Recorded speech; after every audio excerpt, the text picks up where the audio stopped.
available to go. All right, Miss Sue. So I'm gonna open up. If anyone has anything you want to throw in the chat, please do before we get started. I don't want to have we don't have to have a long meeting, so I want to just kind of just dive in. Are we all good with that? And I'm going to try to Thumbs share up. my screen. Yes. All right, Miss Sue. So I will let you. Let me make sure I have every. So that I can. I'm gonna make sure that. So if you either you share it, Ennio, or let me share my screen. Get in there. Says you've disabled participant screen sharing. I'm gonna let you. I'm going to make this kind of a real quick, mad fast Excel tutorial. If you're familiar with Excel, you just follow along with me and stuff. But I know it's not something you can learn. I used to teach it. So it's Okay, Miss Sue, you should be able to share screen now. Try it now. Okay. But I'm hoping that you can follow this so that you can see. What am I doing? That's the one. All right. Is everybody able to see that Excel spreadsheet in front of me? Okay. Yeah. All right. Just a real quick, what the idea of this is. All the way over, down along the bottom, you'll see there are tabs. And each one of these tabs are going to be different spreadsheets. The summary is going to calculate everything automatically from every one of these other spreadsheets. And each one of these spreadsheets would be necessarily kind of like a program. So the summary, you don't really do a whole lot of entry here, except that it is always my suggestion to just type in as much information as you've got, where your grant came from, where you want it to go. Some are restricted grants, so they can only go to the homeless shelter, and some are operating or administration grants that can go across the board to all kinds of programs. So that's where you kind of leave yourself your own notes so that you can go back and look at this and make sure that you everything adds up right. And when you're a lot of times when you get a lot of programs going, you need to go back in your notes. You'll look at one of your programs and think, where did I get these figures from? So you go back to the summary, and that's where you will have left notes as to what grants you got, when you got it, how long it's supposed to be for, and what programs you wanted to assign it to. And then you've got all these different tabs are going to represent different programs. I worked with about 19 different programs usually throughout the years at Polytech, so that's what I'm used to kind of working with. I set up one for NEO for Code Purple, and then I've got kind of a basic one here that's going to have, I think I got 5 or 6 tabs. And I can kind of adjust that or show people how to adjust that anytime you need. So let's just, for example, spreadsheet 2, I'm going to rename that and call that homeless. You can rename each one of these tabs so that you can know what it is. So that's going to be my homeless shelter program. So now that's easy to go by. I know what my summary is. Administration is going to be at most of these grants are going to have a little piece in there for administration. 7 to 9% is the average. So here's where you would blend that in. And then the homeless shelter would be here. Now the only thing you guys would really need, and this looks more complicated than it is, because I've set up all of the formulas. So all you're going to be entering is on these lines down below where it says date and vendor expenses. When you first find out what your grant is and how much you're going to have, you're going to enter that across this budget line right here. So for instance, let's say we get an ARPA grant. Oops.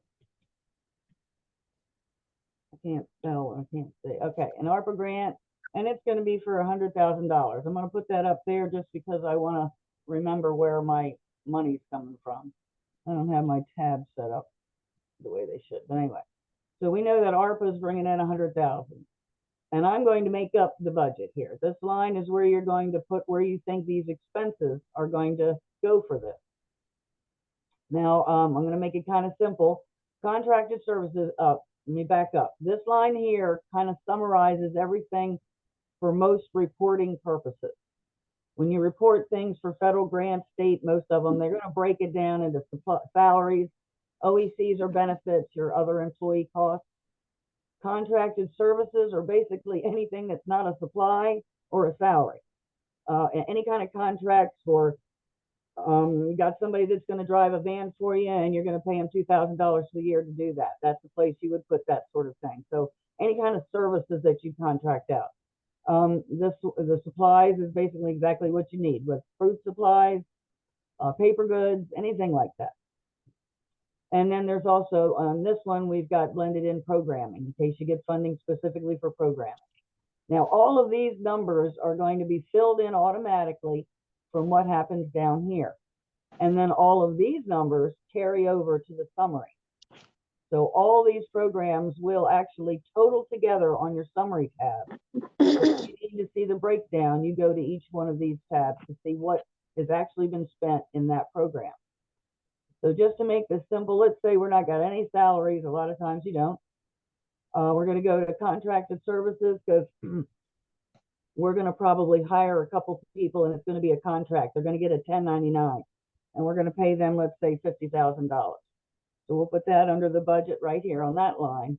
And as you can see, that carries on up here, that calculate, and I would also change that tab and put caseworker.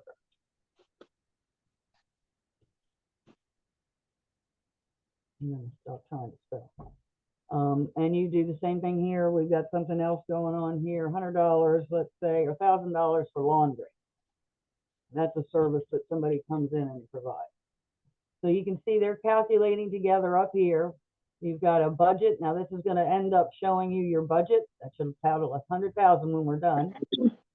This is going to show your expenses when you get done putting them in down here as the year goes through. And then this will show the balance of what you've got left. So when you're done the year, you should be zeroed out. You should have expended everything that you had budgeted for that year.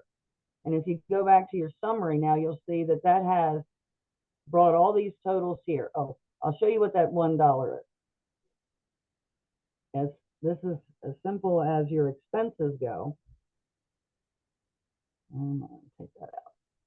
All right, and that I just showed you how to add or enter your budget. Sorry, let me finish that and then we'll go to expenses. I don't mean to jump around. Cleaning expenses, let's say you're gonna probably a lot for this sort of thing, 10,000, and you will have figured this out with your group at some point how you want your expenses. At some point when you put in your grant, you would have told them what your budget is. So you have paper in front of you that's showing you what numbers to put in here because that would have been what you proposed. And so this isn't a mystery. You're not making it up. You will have figured this out long ago when you put your proposal in. Food supplies, probably 20,000. Paper goods, let's see, what do we got? 19,000 left just to enter it out. Okay, so now we're showing our budget. So that shows for the homeless shelter budget, this is how we plan to spend the money. We've kind of put in here what these things are going to be for. And you look over on your summary and you'll see that that is showing up there. Now you'll see that this is only summary. You're not going to have any breakdown on this page except for this much, just, you know, down along these lines. And that's really for when somebody says they want to see your whole organizational budget, that's the one you want to show them. If they want to see the program budget for what you're applying the grant for, that's the one you show them. If it's the grant, that's the grant. Now we'll go down and we've got a couple expenses.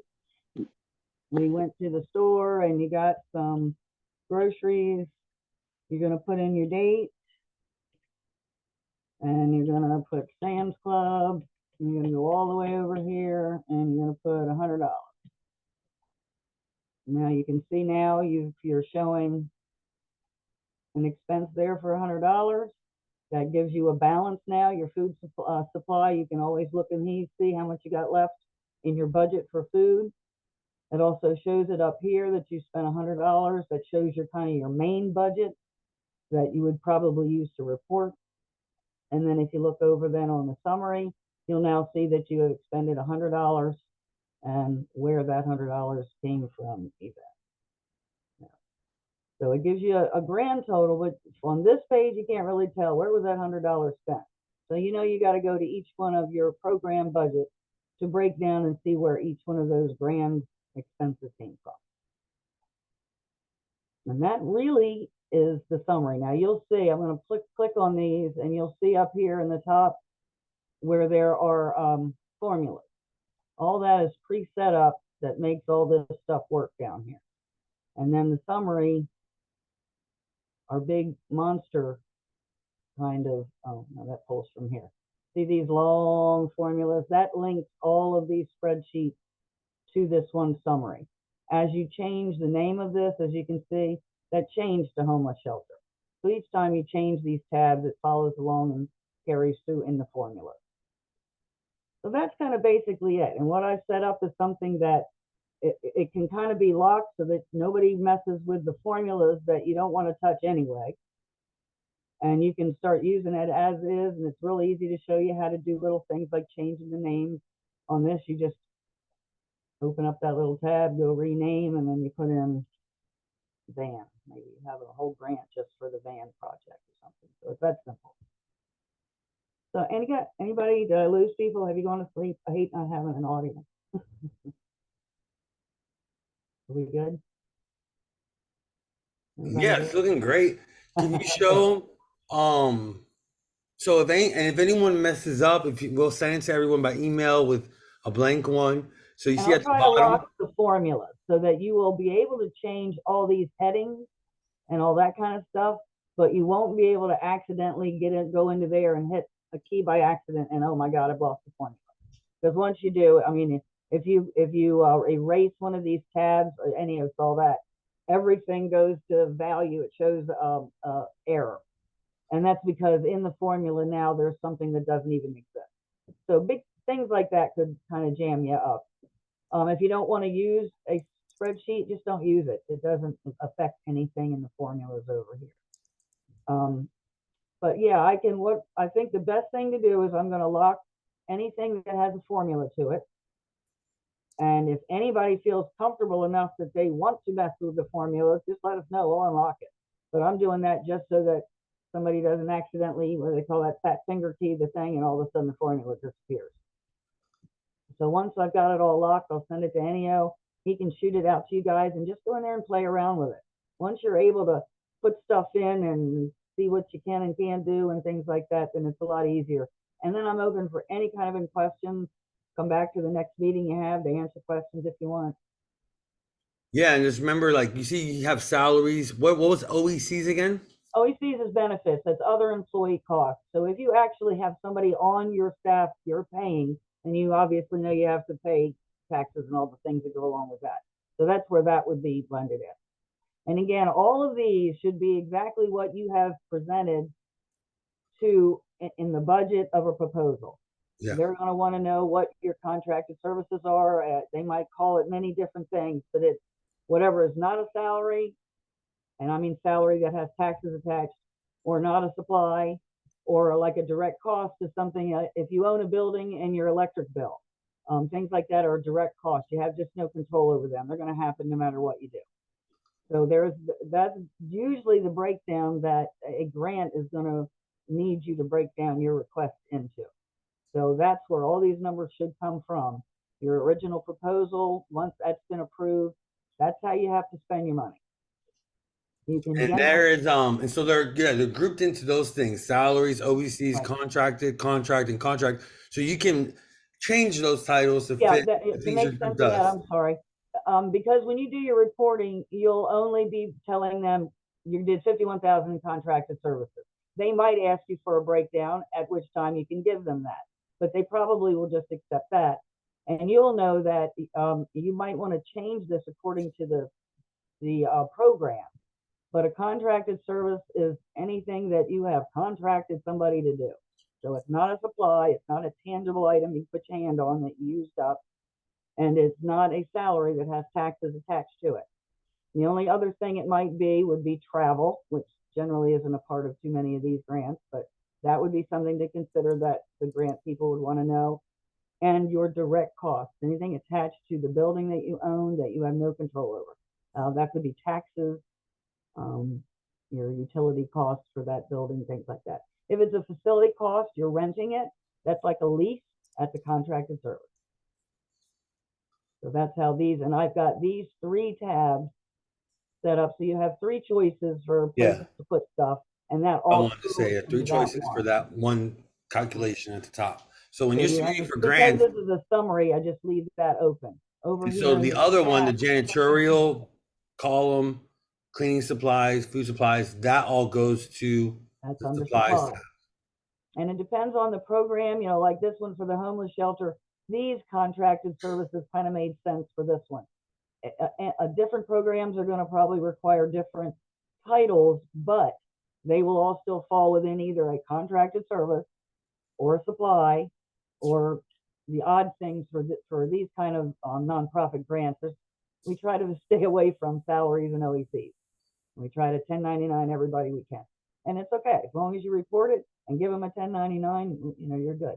And once again, you can put in what you've gotten in donations or grants in the top left corner, or also at the bottom of the page. You can put, like where she said, you can just line item everything out that comes in and out of your organization on a weekly basis. Now that is another different kind of piece of this. Most of these are going to be grants that you're going to just get. Okay, here's your $100,000. That budget's set as it is. There's no new money coming in or anything. It's kind of set unless you get a new grant. Your administration is probably where you would want to put an income column, and that's where you're going to put your donations as they come in. Revenues. That way, that budget will change almost all the time because of the fact that you'll get new donations each time. And then you can decide if you want to leave that in administration or if you want to spend that into one of your programs. And you would have, you know, we could set something up that shows how that's linked. Right now, these are set up as they are only, you're going to get $100,000, $200,000 grant. You set up your budgets, you spend them out. That's how I was at Polytech. We had one program that we took in tuition money from, and that was set up a little bit different because it had to, the budget always was changing. So we can add that in there and probably just attach it to administration so that as money comes in, or you might decide that all of our donations go to the homeless shelter. So anytime you have income, anybody sends you any donations, it'll automatically go there. Or you can set it so that it goes across the board. You'll enter one place and it will split 25%, whatever the percentage for how many programs, and it'll split a donation all the way across. So that continues to increase those budgets, makes it a little more complicated, but you can do that. Easiest thing is to just kind of attach it to administration and then make a line in administration, send donation to homeless shelter, $50. So it takes it out of the administration and then enters it into the homeless, or accounts it as an expense for the homeless shelter. So there is still ways to use the donations. I just keep track of it under administration as new money comes in under donation. But so much of these grants, they're set up, and it's so important that how you tell them you're going to spend it, that you do it that way. It's easy to think, oh, shoot, we didn't need that, so let's just do this.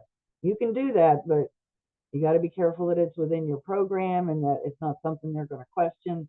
And you never can take from supplies and pay a salary. That's big time against laws.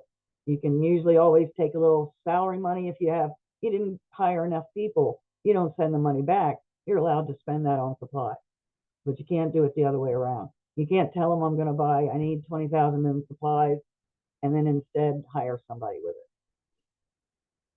These are some of the rules. So this is just really a simple way. It's all set up. I've used this spreadsheet for 30 years. I started in Lotus 123. It's been transferred in many programs, but it works. And it's a real easy way to keep track of things and be able to, anybody asks you, your homeless shelter person wants to know how much they got left in supply money, you've got a way to tell them according to your grants and how you legitimately are allowed to spend it, that sort of thing. And when you write grants, it's very easy. When you get audited, when you, at the end of the year, need to do your reporting, because every grant requires a report at the end of the year. So this is a way that this is all put together, and if you have... Sometimes monthly. Yeah, right. Sometimes you got to report monthly on grants. So this is... And the best thing, too, is you're going to keep it 2 or 3 folders. There's many ways to do this. You can allow access to the spreadsheet to your program directors so that you don't do any of the entry of expenses. Your homeless director does. Or you have a folder, they all send receipts to you, and you enter them in. Or you're the only one that does spend the money and you have the receipts and you leave them in a folder next to you. And then as you have, once a week you sit down and you enter all of the details of the receipts that you got and apply it to whichever program you wanted to apply it to. And that's pretty much the daily maintenance of it. You'll keep track of your grants. You'll have somewhere near you, the grant proposal that shows how your budget should be set up. So if you got any questions, why did I put these numbers in here? You just pull that folder out. Oh, that's right, I got to do this. And then as you do your expenses, you just type them in here and the rest is done. At the end of every month, you can look at your summary. You can look at this. It'll tell you where you stand, how much you spent.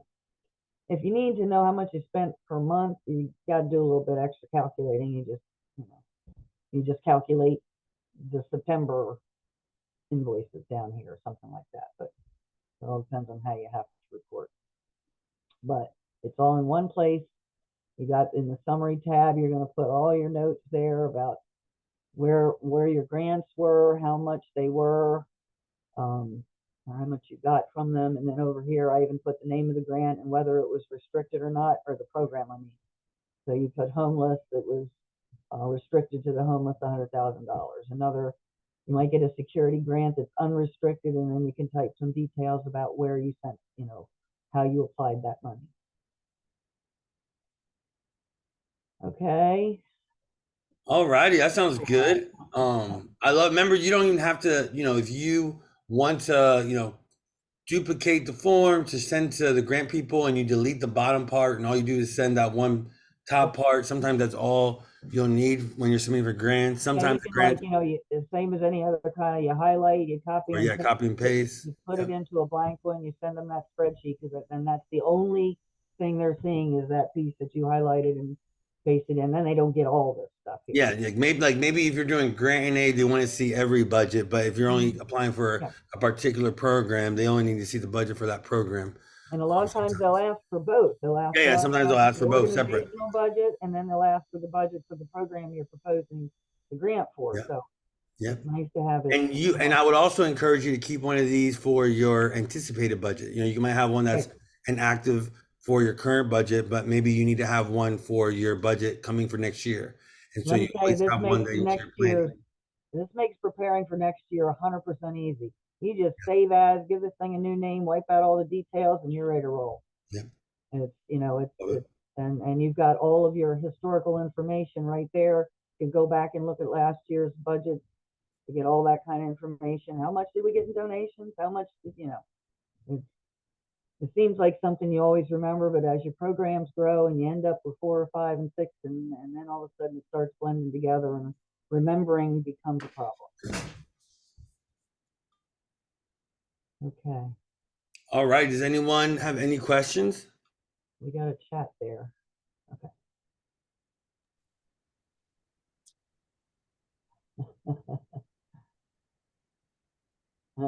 I was actually an ASVAB and test coordinator. Just speak up if anyone has any questions.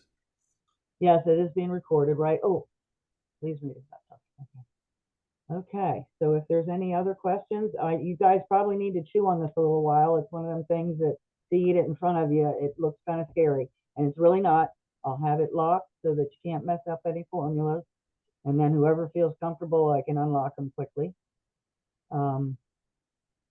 And yeah, I'll be available. I'll make sure they got my email so you guys can send me any kind of questions you have. I've taught this and lived these Excel spreadsheets for 30 years, so I can make them sing and dance. All right. Thank you. Thank you. I'm going to leave you all then to your meeting. Thanks a bunch. All righty. So, all right. So I think that was the main thing I wanted to go over with everyone. If anyone else has any final things they want to bring up, any events coming up, let us know at this time.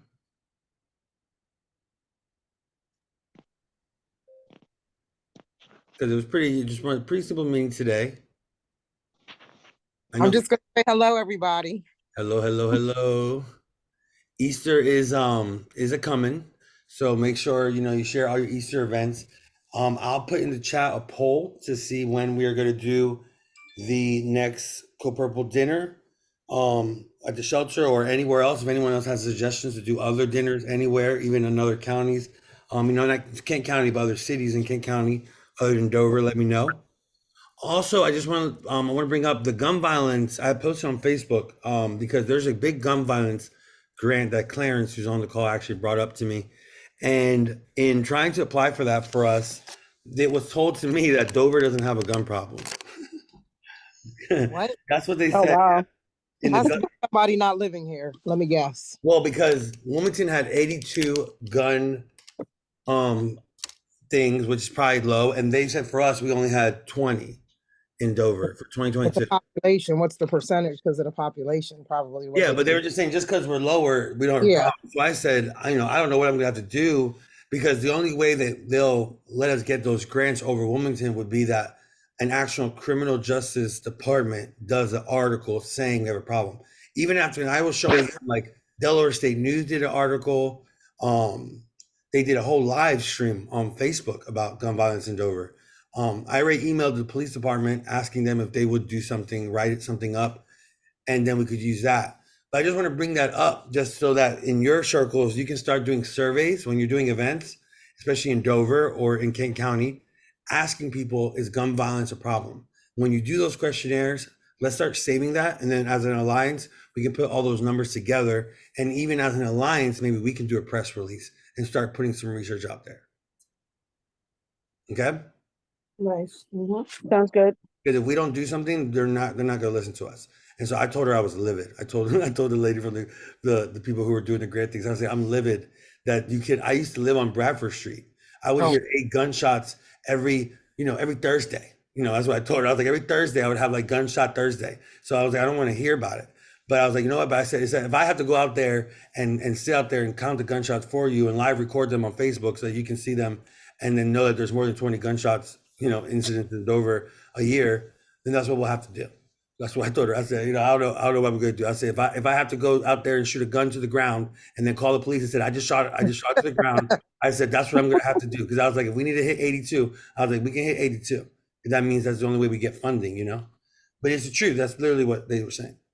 So we got to go out there as all of our different organizations. Start whenever you do a little survey at the end of your events. Just if it's in Dover, ask people, is gun violence something that is of concern to you in Dover? Have you experienced gun violence? Have you been a victim of gun violence to you or your family? Have you heard it recently? When did you hear it? Those kind of questionnaires, we save them. And like at our next meeting, just try to start submitting those and we will do what we can. I am going to still try to submit for this grant, even though they said that.